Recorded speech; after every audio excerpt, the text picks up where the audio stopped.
Selamat pagi semua, ku nantikan.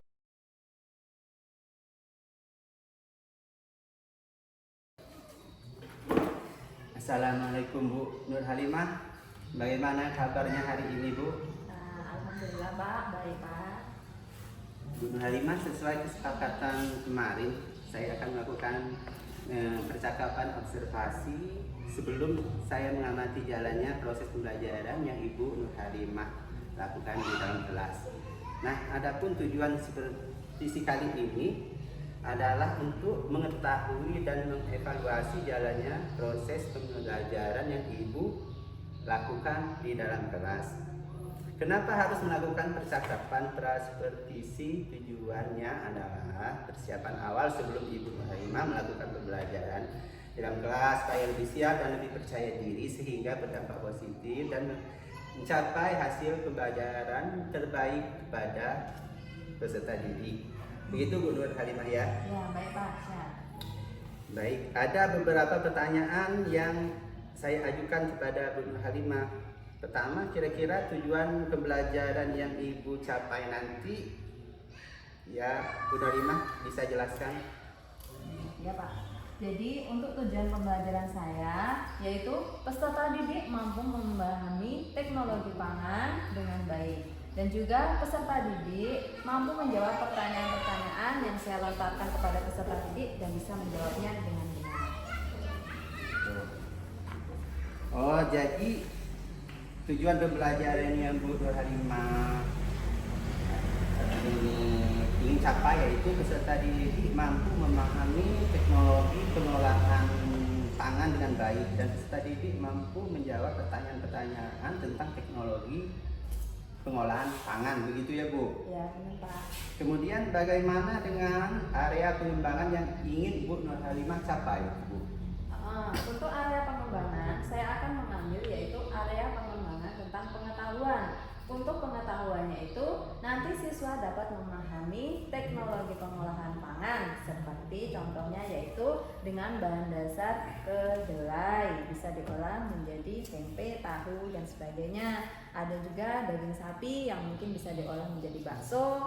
Kemudian ada buah-buahan, contohnya seperti stroberi, bisa diolah menjadi selai, begitu Pak. Oke. Kemudian saya ingin mendengarkan sedikit rencana yang ingin Ibu Halimah terapkan di dalam kelas itu, Bu. Seperti apa strateginya? Bisa Ibu jelaskan? Iya Pak, terima kasih. Jadi di sini nanti mungkin saya akan menjelaskan strateginya yaitu dengan metode ceramah dan pembelajaran yang menyenangkan berdasarkan dengan keaktifan siswa. Begitu Pak. Oke. Nah, kalau untuk medianya Bu, nanti Ibu rencananya ingin menggunakan media pembelajaran apa Bu? Untuk medianya nanti saya akan menggunakan yaitu buku tema tepatnya yang berasal dari Kemendikbud Pak. Oke. Ibu mempersiapkan media yaitu buku tema dari pemerintah gitu Bu ya. Ya, benar, Kemudian Pak. untuk pelaksanaan Ibu, rencana Ibu akan melaksanakannya pada hari dan tanggal berapa nih Bu? Insya Allah untuk rencana pelaksanaannya saya akan melaksanakan pada hari Sabtu tanggal 2 Maret 2024 Pak. Untuk rencananya Ibu akan melaksanakan pada hari Sabtu tanggal 2 Maret 2024. Ya, benar Pak. Nah, kemudian nanti pada saat Ibu melaksanakan pembelajaran di dalam kelas, saya akan datang ke kelas Ibu ya. Ya, Pak. Kemudian saya akan melakukan supervisi, saya akan melihat kegiatan pembelajaran di dalam kelas dan melakukan pengamatan terhadap apa-apa saja yang terjadi di dalam kelas Ibu. Begitu Bu Nur Halimah ya. Ya, Pak. Nah, nanti setelah saya melakukan kegiatan supervisi di dalam kelas, saya akan melakukan kegiatan percakapan pasca observasi Bu ya. Sebelum kita akhiri Bu, nih apa yang Ibu dapatkan dari sesi percakapan kali ini? Mungkin dari sesi percakapan kali ini Pak ya. Dari percakapan ini saya mendapatkan gambaran bagaimana nanti ketika pelaksanaan saya waktu belajar mengajar anak-anak, pembelajaran di kelas, kemudian apa saja yang perlu saya persiapkan ketika saya berada di dalam kelas Pak. Baik, terima kasih Bu Nur Halimah atas waktu dan sampai ketemu lagi pada hari Sabtu tanggal 2 Maret 2024 pada kegiatan supervisi di dalam kelas Bu Nur Halimah. Saya ucapkan banyak terima kasih. Ya, sama-sama, Assalamualaikum Pak. warahmatullahi wabarakatuh. Waalaikumsalam warahmatullahi wabarakatuh.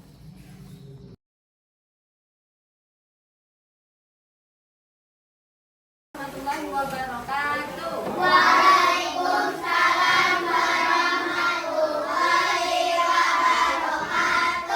Selamat siang anak-anak.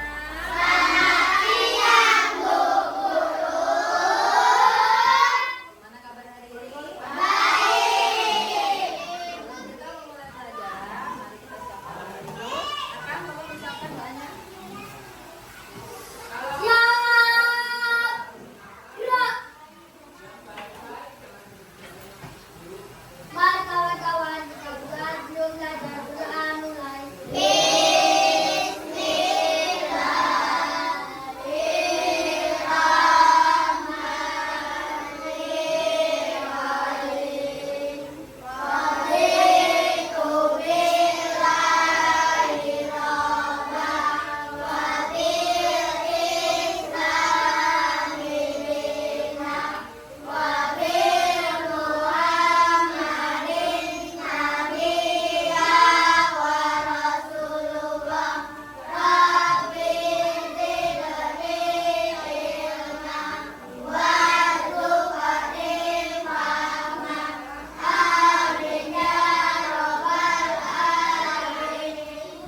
Jadi hari ini kita akan belajar tentang hasil teknologi pangan ya.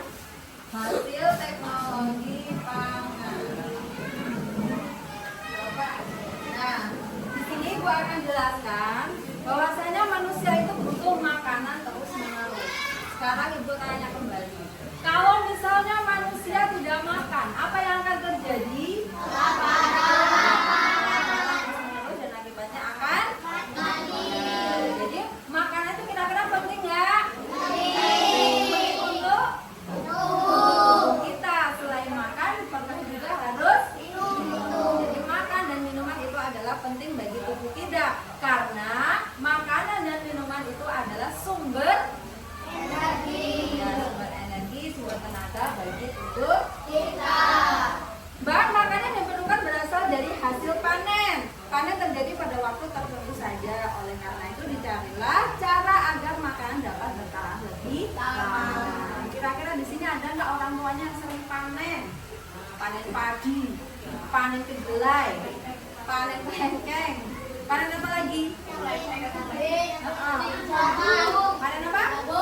Panen jagung ya. Kira-kira kalau panen jagung itu setiap hari panen apa enggak? Bahkan membutuhkan waktu yang sangat lama. Kadang ada yang 3 bulan sekali, ada yang 6 bulan sekali, ada juga yang berapa? 4 bulan, 6 bulan, bahkan ada juga yang 1 tahun sekali. Siapa di sini orang tuanya yang petani? Tanam apa bapakmu? Jagung. Jagungnya ditanam, udah panen? Belum. Siapa yang udah panen? Agila? Tanam apa bapakmu? Nanam uang. Oh, buah-buahan, kirain nanam uang. Kalau nanam uang apa yang terjadi? Kaya. Tapi itu mustahil, nggak ada ya. Jadi Ibu kembali. Di sini kita orang tua kalian menanam makanan, hasilnya yaitu misal orang tuanya akan itu menanam kedelai. Nah, kedelai ini adalah bahan dasarnya. Bahan dasarnya adalah kedelai. Nah, kira-kira dari kedelai ini bisa kita gunakan untuk apa aja? Susu kedelai. Nah, 1 susu kedelai. Nomor 1 apa? Kacang kedelai diolah menjadi tahu. Yang kedua? Ya. Yang kedua, ketiga, keempat, dan kelima, silakan anak-anak ini untuk hasil panen kalian tulis hasil panennya di situ terserah. Boleh singkong, boleh jagung, boleh kedelai, boleh daging sapi, boleh apa lagi? Terserah. Kemudian setelah itu hasil pangannya dari bahan tersebut diolah menjadi apa? Ya, di sini sudah ada contohnya. Nomor 1 kacang kedelai. Hasil teknologi pangannya yaitu tahu. Selanjutnya kalian kerjakan nomor 2, 3, 4, dan 5. Paham? Ada yang mau ditanyakan? Tulisnya dari mulai kelompokkan jenis. Ya, kerjakan 1 sampai dengan 5.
Assalamualaikum, selamat siang Bu Nur Halimah. Bagaimana kabarnya hari ini Bu?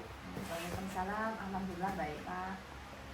Baik, Bu Nur Halimah, dalam percakapan pasca observasi ini saya akan memberi pertanyaan-pertanyaan kepada Bu Nur Halimah ya, terkait dengan jalannya proses observasi yang Ibu lakukan di dalam kelas kemarin ya. Baik Pak.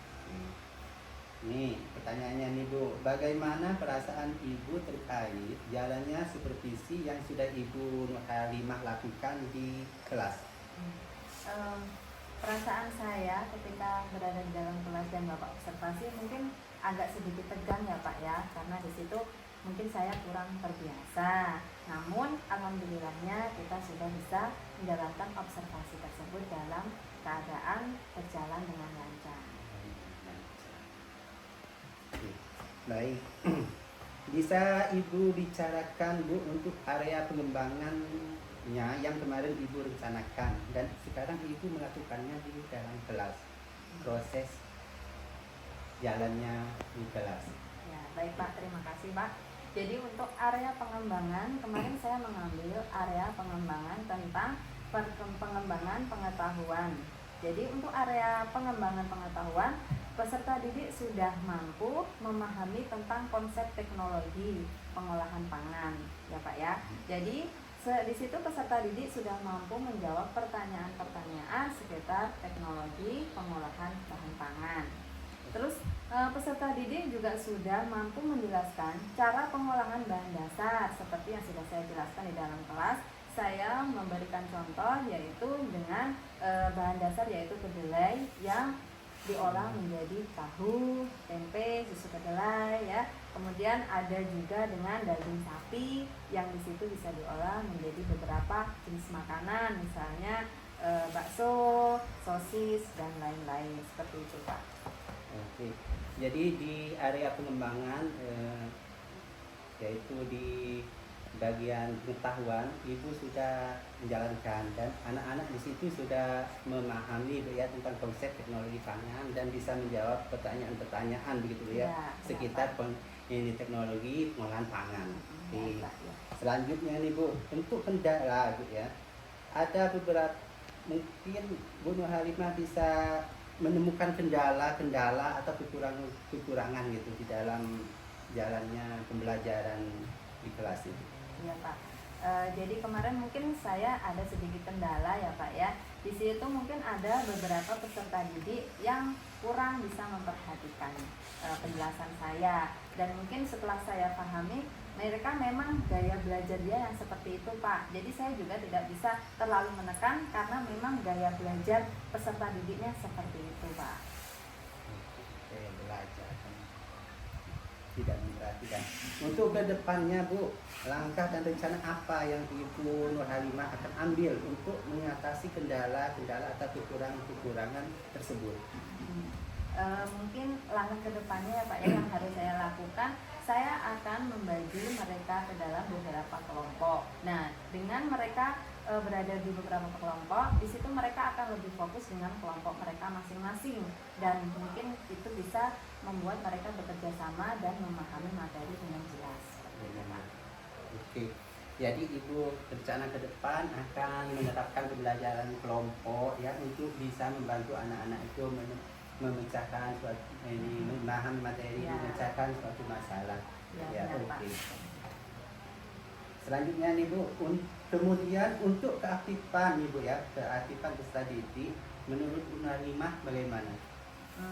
Jadi karena saya ini mengajar di kelas rendah Pak, saya mengajar di kelas 3, itu rata-rata anak-anak itu peserta didik rata-rata semua sangat aktif karena mungkin juga tergolong dari umurnya yang masih kurang dewasa ya kalau dibilang. Jadi ya mereka semua sangat aktif Pak di situ.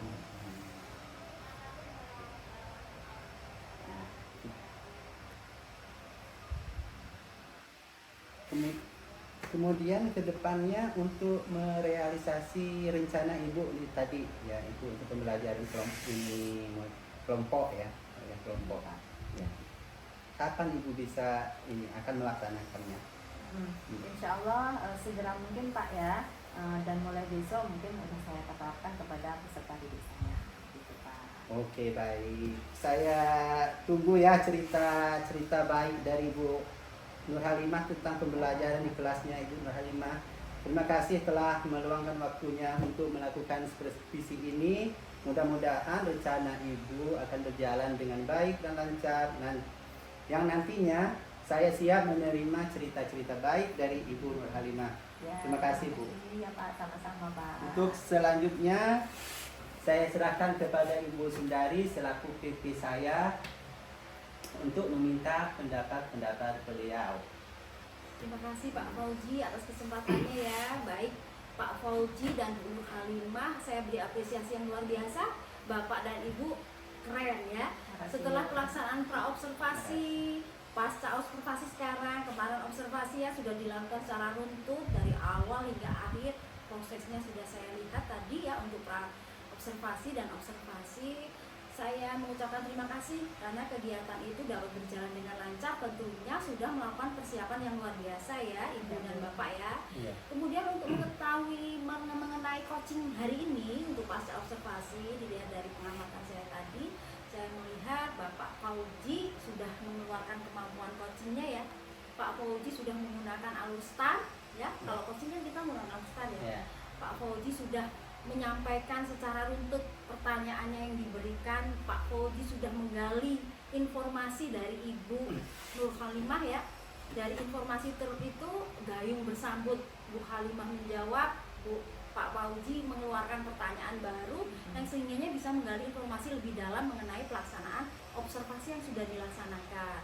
Nah, lihat dari hasil coaching ini tadi, Pak Fauji sudah menyampaikan tujuan coachingnya. Yang kemudian Pak Fauji sudah melakukan refleksi, menggali informasi dari Ibu mengenai kelebihan dan kekurangan. Untuk kelebihan saya acungi jempol, untuk kekurangan itu sudah menjadi hal yang lumrah ya Bapak Ibu. Dalam sebuah acara, kegiatan, semua meskipun sudah diprogramkan dengan baik, biasanya memang tetap ada hal-hal yang kurang. Itu sudah manusiawi. Nah, harapannya dari kekurangan itu bagaimana caranya supaya yang kurang itu bisa tertutupi bahkan diperbaiki pada kesempatan berikutnya.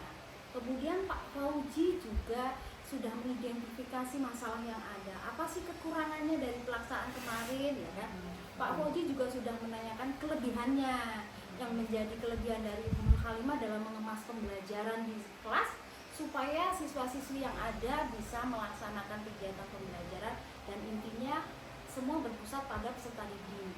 Bu Nur Halimah juga sudah berusaha untuk mengemas pembelajaran sehingga memfasilitasi semua siswa dengan gaya belajar yang berbeda sehingganya semua bisa terakomodasi, siswa juga merasa senang. Harapannya nanti hasil akhirnya siswa bisa memenuhi capaian pembelajaran yang diinginkan. Kemudian di akhir percakapan juga Bapak Fauji sudah menyampaikan tentang bagaimana area pengembangan yang perlu ditingkatkan, terus tindak lanjut yang akan diambil oleh Ibu Nur Halimah ke depannya juga Pak Fauji sudah menggali itu. Jadi proses alur STAR-nya sudah runtut ya Pak, sudah dilakukan semua. Alhamdulillah, saya sangat mengapresiasi sekali.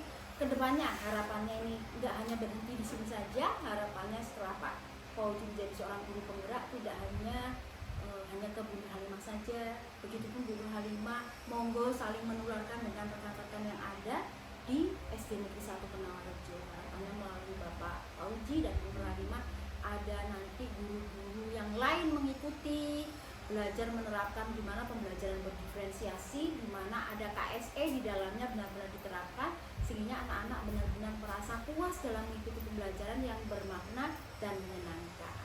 Saya kira itu Pak Fauji dan Bu Nur Halimah kegiatan pasca observasi yang kita lakukan alhamdulillah berjalan lancar. Selebihnya apabila ada kekurangannya saya mohon maaf.